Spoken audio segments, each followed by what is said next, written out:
Hello, students. Wishing you all a good day. If someone asks me which is the most beautiful word, I will surely say it is the word Amma. Yes, the most beautiful word is Amma, mother, Ma. May it be in any language. I think there is no other word which is more beautiful than the word mother. Yes, my dear students, today we are going to learn a poem from your English textbook Flamingo. The name of the poem is My Mother at 66. So, this is a very short, beautiful, and a touching poem written by Kamla Das. She wrote this poem under the pen name Madhavi Kuti. She was an Indian English poet as well as a leading Malayalam author from Kerala.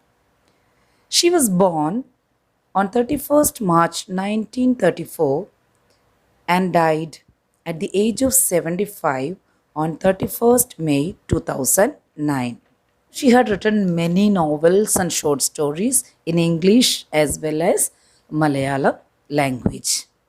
Some of the most important works of Madhavi Kuti are Alphabet of Lust, Padmavati, The Harlot, which is a collection of short stories. Okay, these are some of the famous works of Madhavi Kuti. This poem, Mother at 66, it is written in free verse.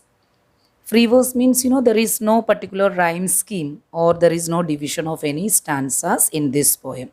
The whole poem is written in a single sentence, punctuated by commas to show the uninterrupted thoughts of the poet. Here, in this poem, the poet also deals with the complexities of human relationships. It depicts a mother daughter relationship and the fear of separation. The title of the poem is very apt as it suggests that the poet's mother is at the age of 66. We know that 66, it is the old age. Aging is a natural process. And in old age, we know many elderly people suffer from isolation and they need love, compassion, companionship at this age. They want their kids to talk to them or to live with them, but many a times all these cannot be fulfilled, all these are not fulfilled. A woman has to play many roles in her lifetime. May it be that of a daughter, a wife, a mother. The role of a daughter is indeed the most complex. Here, the poet is describing the feeling of love and attachment to her mother. Now, let us read this poem.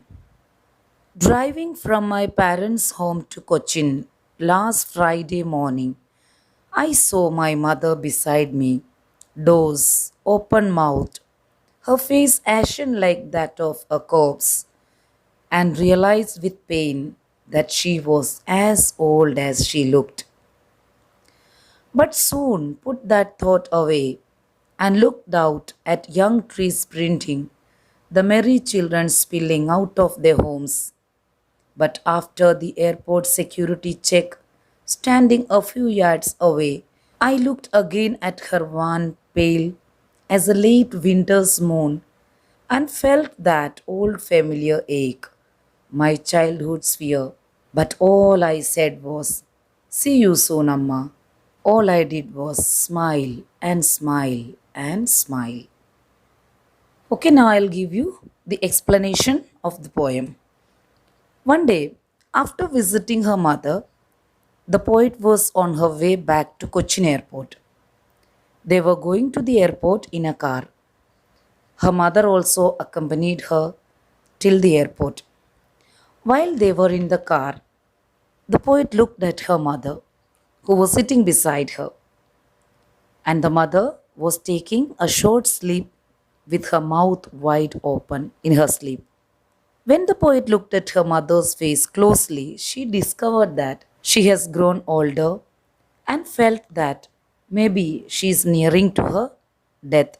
This feeling of her mother's being old and so she needs care and help pains the poet as there is no one to look after her.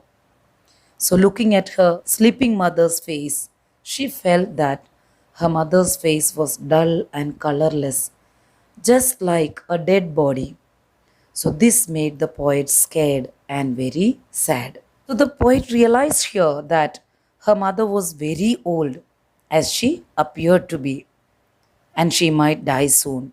And this realization was very painful to the poet. She couldn't think of her mother's death and separation from her. So, just to divert her mind away from this thought, she just started looking out of the window of her car. There she saw that young trees were running back as the car was moving ahead. She also saw many young children coming out of their homes and they were so happy and playing there.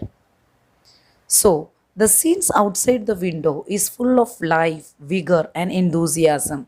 The rapidly sprinting trees and merrily playing children symbolize life, youth, and vitality. Here, the poet draws a comparison between her mother, who is traveling with her, and the children playing outside. It is a comparison between life and death. Her mother sleeping inside the car is like a dead body, and the children playing outside are full of life, energy, and enthusiasm. When the poet reached the airport security check, her mother stood a little away because she had come to see her off. The poet looked at her mother's face, which is pale and colorless. It has lost the brightness. Here she compares her mother's face to a late winter's moon, which is dull and lacks luster. Winter's moon looks very dull. Just like this moon, her mother is also at the end stage of her life. Just as the late winter moon gets overshadowed by the fog and mist in the sky, similarly, her mother can get overshadowed by death at any time. Here, both these, her mother as well as the late winter's moon, these are nearing an end. The moon is nearing to an end of season, and her mother is nearing to the end of her life. While looking at her mother's dull and pale face, the old and familiar fear of separation from her mother became strong in her heart again. In her childhood, she was under constant fear that she might lose her mother, just as, like any other young child, gets scared easily that they might be separated from their mother. She is very familiar to that childhood fear.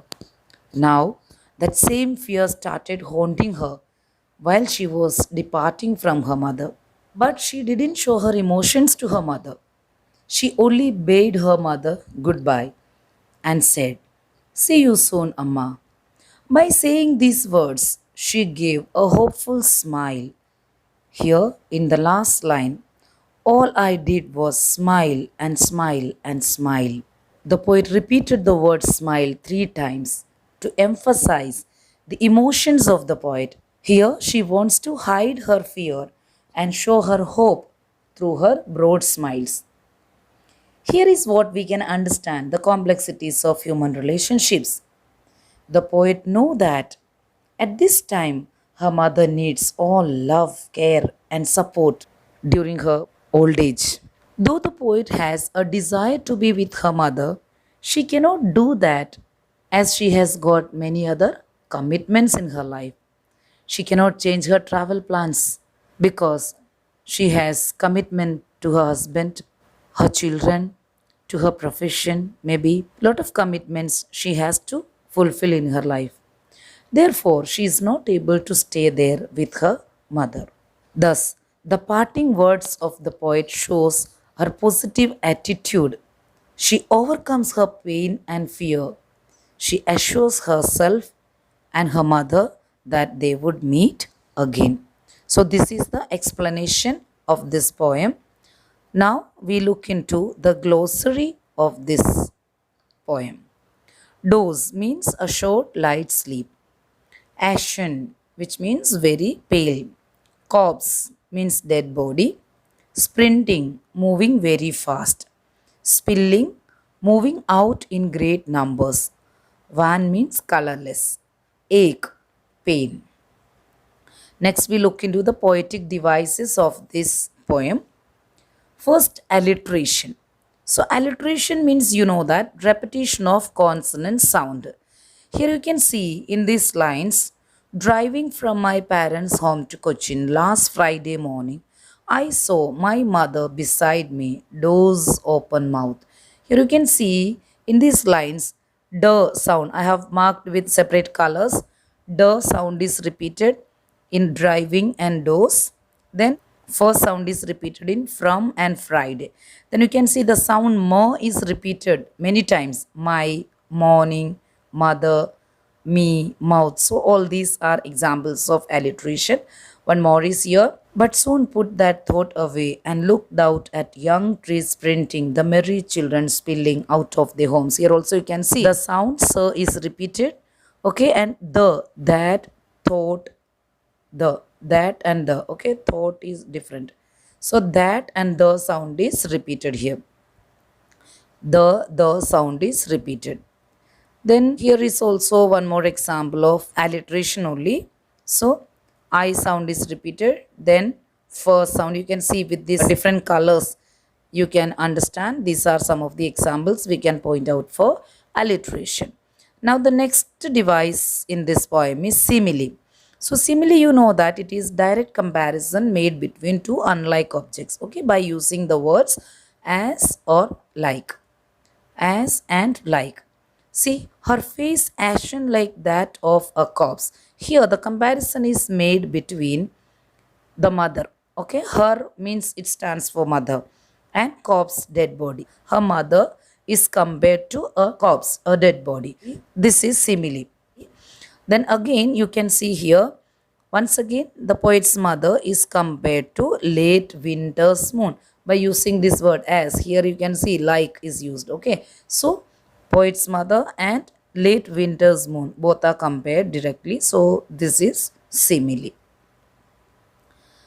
Next, personification. So, what is personification? When human quality is given to an inanimate or abstract idea, that is called personification. Here, see this line, and looked out at young trees sprinting. Sprinting means, moving very fast. So, movement, okay, moving fast is a human quality, and that quality is given to the trees. Again, next line, and felt that old familiar ache, my childhood's fear. So here, the human quality of being old and being familiar, that is given to an abstract idea, that is ache. So here these are personified. Trees are personified as well as ache. So these two are personified. Next is tautology. So what is tautology means here? Use of words having similar meaning. When two words which are having same meaning are used in the same line, that is called tautology. Okay, unnecessary use of words. See here, I looked again at her, wan, pale as a late winter's moon. So here, wan means dull and pale, the same meaning. Both the words are having almost similar meaning. So that is tautology. Now, repetition. Repetition, same words are repeated. All I did was smile and smile and smile. Here, the word smile is repeated 3 times. Okay, so this is the device called repetition. So, hope that you all understood this poem very well. So, till we meet in the next session, take care. Bye. Thank you.